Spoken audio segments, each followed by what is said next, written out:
Good morning, my miracle friends. A new day begins and we finished the review, so we're back on the lessons. And here we have lesson 121 from A Course in Miracles. It's all about the F word. Forgiveness is the key to happiness. Forgiveness is the key to happiness. Here is the answer to your search for peace. Here is the key to meaning in a world that seems to make no sense. Here is the way to safety in apparent dangers that appear to threaten you at every turn and bring uncertainty to all your hopes of ever finding quietness and peace. Here are all questions answered. Here the end of all uncertainty ensured at last. The unforgiving mind is full of fear and offers love to no room to be itself, no place where it can spread its wings in peace and soar above the turmoil of the world. The unforgiving mind is sad, without the hope of respite and release from pain. It suffers and abides in misery, peering about in darkness, seeing not, yet certain of the danger lurking there. The unforgiving mind is torn with doubt, confused about itself and all it sees, afraid and angry, weak and blustering, afraid to go ahead, afraid to stay, afraid to waken or afraid to go to sleep, afraid of every sound, yet more afraid of stillness, terrified of darkness, yet more terrified at the approach of light. What can the unforgiving mind perceive but its damnation? What can it behold except the proof that all its sins are real? The unforgiving mind sees no mistakes but only sins. It looks upon the world with sightless eyes and shrieks as it beholds its own projections rising to attack its miserable parody of life. It wants to live, yet wishes it were dead. It wants forgiveness, yet sees no hope. It wants escape, yet can conceive of none because it sees the sinful everywhere. The unforgiving mind is in despair, without the prospect of a future which can offer anything but more despair.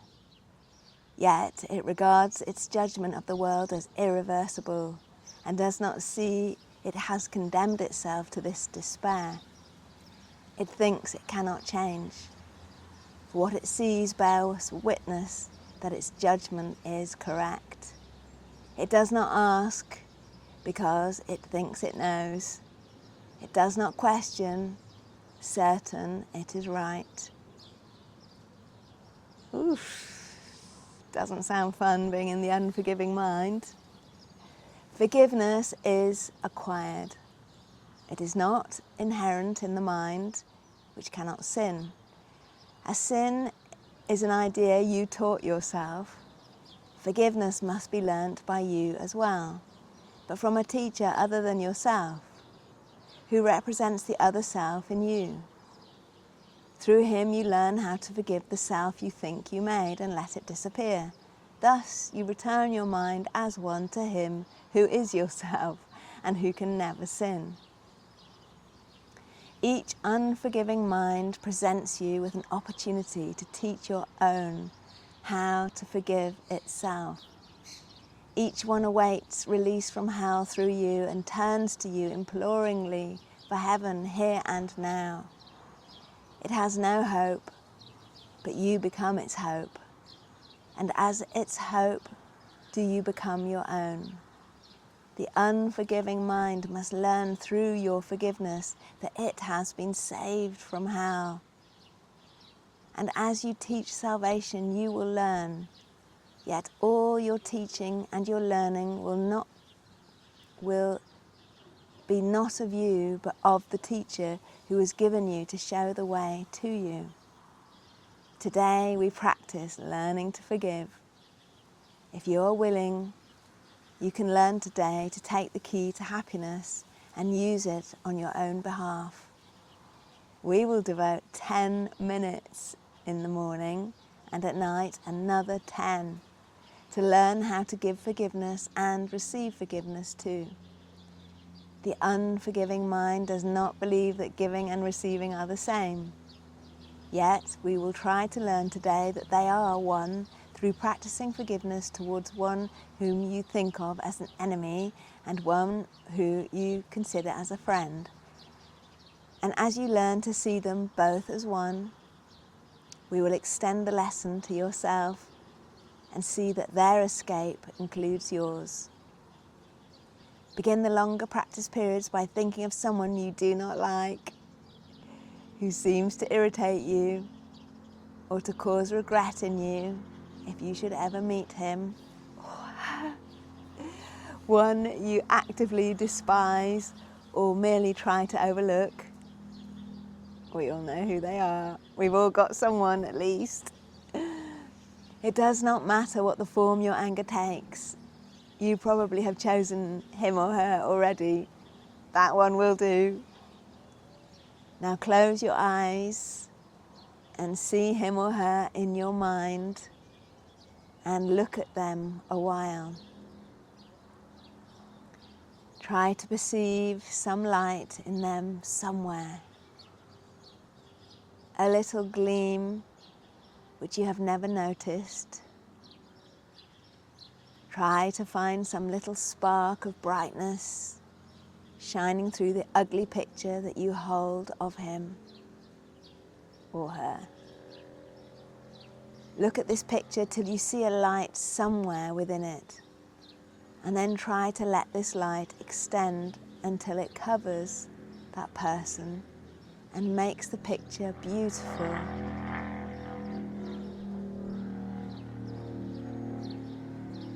And good.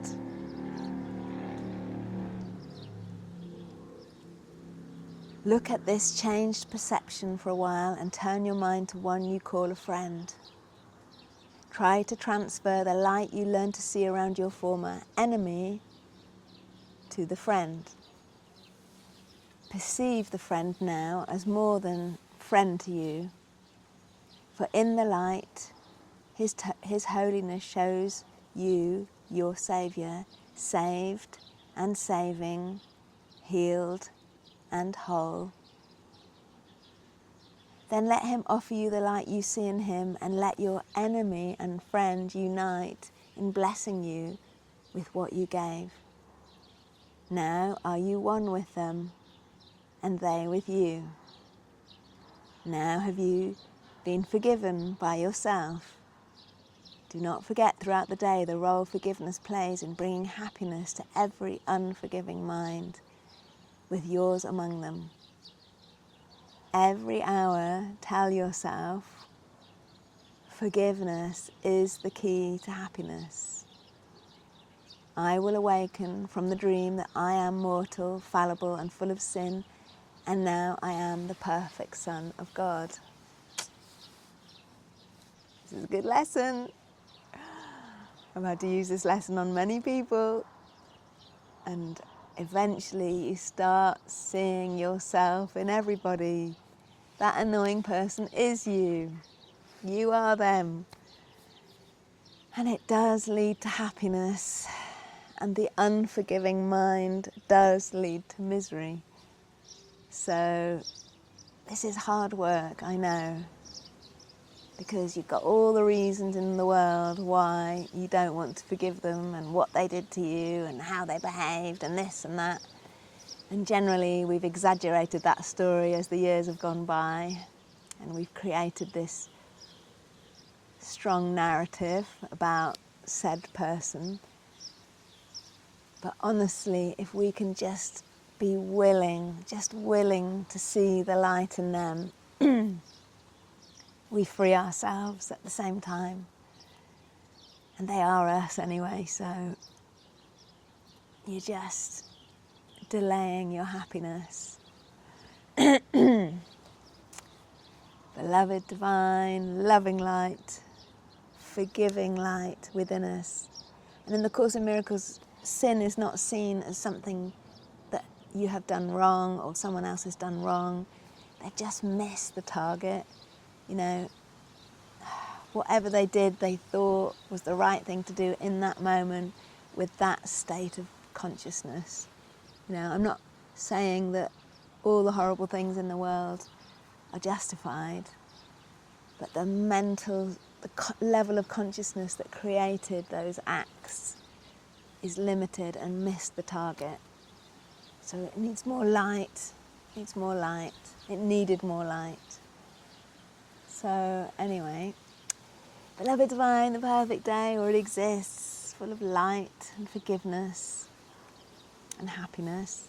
Thank you for guiding us to forgive ourselves, to forgive anyone that has caused us harm, or we have caused harm unwittingly or on purpose.